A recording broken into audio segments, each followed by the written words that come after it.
ଶୁଖିଲା ପଡ଼ିଛି ୱାଟରଷ୍ଟାଣ୍ଡ ଚୁଆ ପାଣି ଭରସାର ଜୀବନ। ଘରେ ବସିଛି ମାଳମାଳ ୱାଟରଷ୍ଟାଣ୍ଡ, କେଉଁଥିରେ ପାଣି ନାହିଁ ତ କେଉଁଠି ହୁଗୁଡ଼ି ଗଲାଣି ପାଇପ୍। ଭଲ ପାଣି ଟିକେ ନ ମିଳିବାରେ ବାଧ୍ୟ ହୋଇ ଚୁଆ ପାଣି ସଂଗ୍ରହ କରି ଘରକୁ ନେଉଛନ୍ତି ଲୋକେ। ପ୍ରଶାସନିକ ସିନା ୱାଟରଷ୍ଟାଣ୍ଡ ଅଧା ପହଁତରିଆ ଛାଡ଼ି ଦେଇଛି, ହେଲେ ଏ ଶୋଷ କ'ଣ ରୋକି ହେଉଛି, ଯାହାଫଳରେ ବାଧ୍ୟ ହୋଇ ଚୁଆ ଉପରେ ନିର୍ଭର କରୁଛନ୍ତି ଲୋକେ। ଗାଁରେ ଖାଲି ଷ୍ଟାଣ୍ଡ ଅଛି, ହେଲେ ପାଣିର ଦେଖା ନାହିଁ। ଏପରି ସ୍ଥିତି ଦେଖିବାକୁ ମିଳିଛି କେନ୍ଦୁଝର ପ୍ରାୟ ସବୁ ବ୍ଲକରେ। ଠିକାଦାର ଗାଁର ଘରେ ଘରେ ପାଇପ୍ ଯୋଗେ ପାଣି ଷ୍ଟାଣ୍ଡ ପରିବର୍ତ୍ତେ ରାସ୍ତା କଡ଼ରେ ମାଳମାଳ ଷ୍ଟାଣ୍ଡ ଠିଆ କରି ପଇସା ନେଇ ପାର, ଯାହାକୁ ନେଇ ସବୁଠି ଦେଖିବାକୁ ମିଳିଛି ଅସନ୍ତୋଷ। ଏପରି ସୋଲାର ଟ୍ୟାପ୍ ଗ୍ରାମବାସୀ କହିଲେଣି ପାଣି ନାହିଁ ତ ଭୋଟ ନାହିଁ। ନମ୍ବର 2, ତେଲକୋଇ ରାଜନୀତି ବିଜେପି ବିଜେଡିକୁ ପ୍ରାର୍ଥୀ ଘୋଷଣା ଅଡ଼ୁଆ। କେନ୍ଦୁଝର ଜିଲ୍ଲା ତେଲକୋଇ ନିର୍ବାଚନ ମଣ୍ଡଳୀ ଏବେ ଉଭୟ ବିଜେପି ଓ ବିଜେଡି ପ୍ରାର୍ଥୀ ଚୟନକୁ ନେଇ ଅଡ଼ୁଆ ପରିସ୍ଥିତି। ଉଭୟ ଦଳ ଏହି ଆସନ ପାଇଁ ପ୍ରାର୍ଥୀ ଘୋଷଣା ଝୁଲାଇ ରଖିଛନ୍ତି। ବିଜେପି ଛାଡ଼ି ଧନଞ୍ଜୟ ସିନ୍ଧୁ ବିଜେଡିରେ ଯୋଗ ଦେବା ପରେ ତେଲକୋଇ ବିଧାୟକ ପ୍ରେମାନନ୍ଦ ନାୟକ ସହ ବିବାଦ ଆରମ୍ଭ ହୋଇଥିଲା।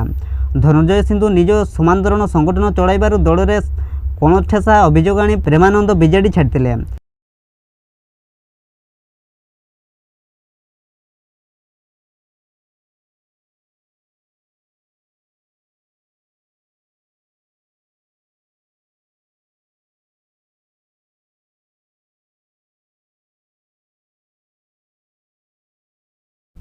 ନମ୍ବର 3, ପୁଣି ଏକ ହାତୀର ଗଳିତ ମୃତଦେହ ମିଳିଲା। ଚମ୍ପୁଆ ରେଞ୍ଜ ଅନ୍ତର୍ଗତ ବାଲିବନ୍ଧ ବିଟର ଗୁମର ସେକ୍ସନ ଚମକପୁର ଜଙ୍ଗଲରୁ ବନ ବିଭାଗ ଏକ ବୟସ୍କ ହାତୀର ଗଳିତ ମୃତଦେହ ଜବତ କରିଛି। ପ୍ରାୟ 2 ସପ୍ତାହ ପୂର୍ବରୁ ହାତୀଟି ମରିଥିବା ଅନୁମାନ କରାଯାଉଛି। ଏହା ମାଇ ହାତୀ କି ଅଣ୍ଡିରା ହାତୀ ଜଣାପଡ଼ି ନାହିଁ। ହାତୀକୁ କେହି ମାରି ଦେଇଛନ୍ତି କି ସ୍ୱାଭାବିକ ମୃତ୍ୟୁ ହୋଇଛି ତାହା ତଦନ୍ତ ସାପେକ୍ଷ ଅଛି।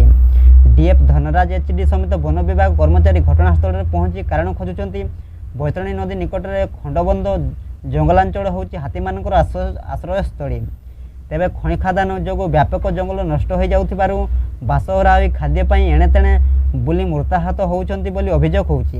ତେବେ ହାତୀମାନଙ୍କର ଗତିବିଧି ଉପରେ ଦୈନିକ ବନ ବିଭାଗ ଟ୍ରାକିଂ କରି ରିପୋର୍ଟ ଦେଉଥିବା ବେଳେ ଏହି ହାତୀର ନିଖୋଜ ବା ମୃତ ସୂଚନା କିପରି ପାଇପାରିଲେ ନାହିଁ, ତାହାକୁ ନେଇ ବିଭାଗର କାମକାର୍ଯ୍ୟ ଉପରେ ସନ୍ଦେହ ପ୍ରକାଶ କରୁଛି।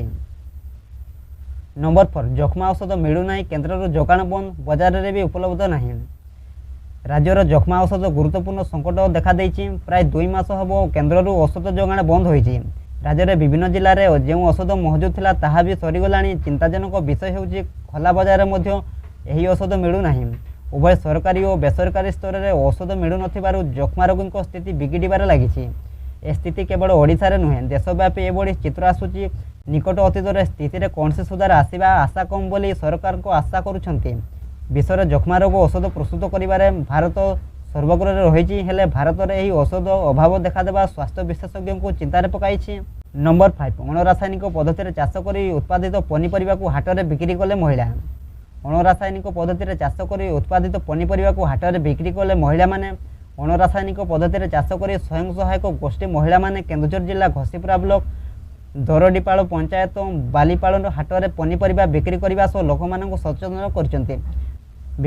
ପନିପରିବା ବିକ୍ରି କରିବା ସହ ଲୋକମାନଙ୍କୁ ସଚେତନ କରିଛନ୍ତି। ଏଥିରେ ମହିଳାମାନେ ବିଭିନ୍ନ ପ୍ରକାର ପନିପରିବା ଚାଷ କରି ଉତ୍ପାଦିତ ବାଇଗଣ, ବିଲାତି, ଭେଣ୍ଡି, କାକୁଡ଼ି, ବାଦାମ, ଝୁଡ଼ଙ୍ଗ, କଲରା ପ୍ରଭୃତି ଆଣି ହାଟରେ ବ୍ୟବସାୟ କରିଛନ୍ତି। ଏଥିସହ ହାତ ତିଆରି ମସଲା ଖାଦ୍ୟ ସାମଗ୍ରୀ ମଧ୍ୟ ବିକ୍ରି କରିଛନ୍ତି। ଏଥିରେ ଏଫ୍ଇଏସ୍ର ମାଷ୍ଟର ଟ୍ରେନର ଇନ୍ଦ୍ର ମହାନ୍ତି ଉପସ୍ଥିତ ରହି ଅଞ୍ଚଳବାସୀ ଚାଷୀମାନଙ୍କୁ କିପରି ବିନା ସାରରେ ଅଣରାସାୟନିକ ପଦ୍ଧତିରେ ଚାଷ କରିବେ ସେ ଉପରେ ମହିଳା ଓ ପୁରୁଷ ଚାଷୀମାନଙ୍କୁ ବିଭିନ୍ନ ପ୍ରଦର୍ଶନୀ ମାଧ୍ୟମରେ ଜୀବାମୃତ, ଆଗ୍ନେୟାସ୍ତ୍ର, ନିମଅର୍କ ଆଦି ମାଧ୍ୟମରେ ତିଆରି କରି ଜମିରେ ପକାଉଛନ୍ତି।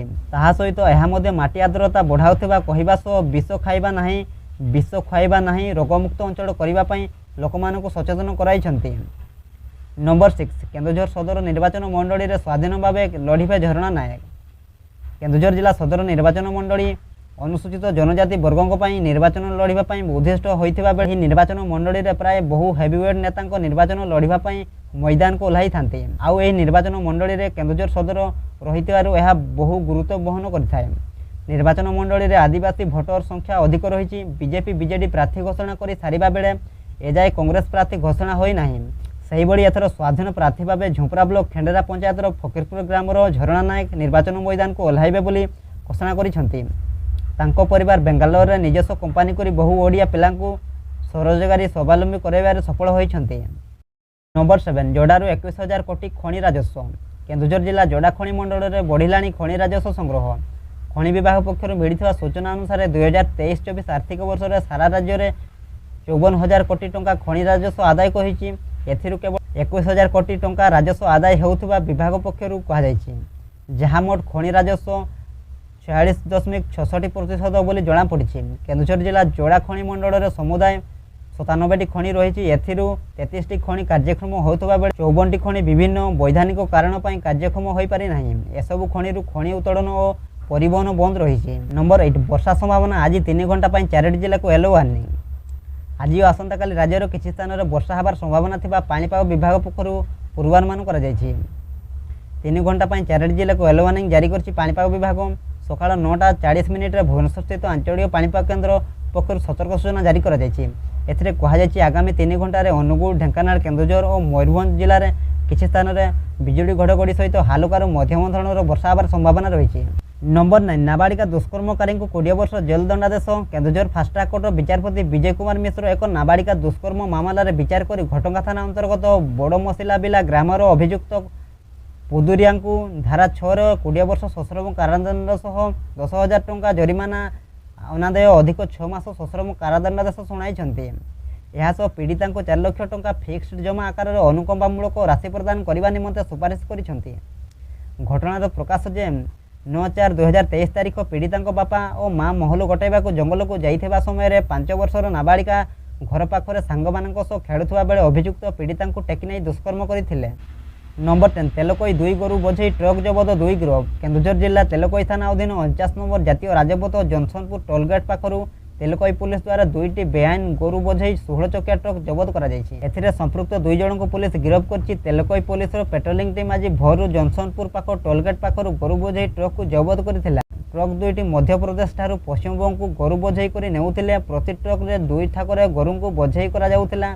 गोटे ट्रक रे प्राय 70 ରୁ ऊर्ध्व गोरु बोझे होई जाउथिले।